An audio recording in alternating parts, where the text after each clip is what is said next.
मेरे आका ने फरमाया जब मेरी उम्मत में फसाद फैलेंगे ना, जो बज़ाहिर दोस्त नजर आएगा अंदर से दुश्मन होगा।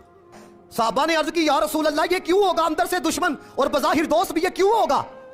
मेरे नबी पाक अलैहिस्सलातु वस्सलाम ने फरमाया दुनिया बेहतर बनाने के लिए। लोग कहते हैं ना तुम तो उनके मुखालिफ हो फिर भी तुम उनके साथ हो, तो वो कहता है यार दुनिया बेहतर बनाने के लिए। फरमाया यहाँ तो ये वजह होगी, यहाँ डर और खौफ की वजह से ऐसा होगा। अब अगले अल्फाज सुनो, मुफ्ती अहमद यार खान नेमी कहते हैं जब ये वक्त आएगा ना, लोग ना एलानिया नेकी करना पसंद करेंगे।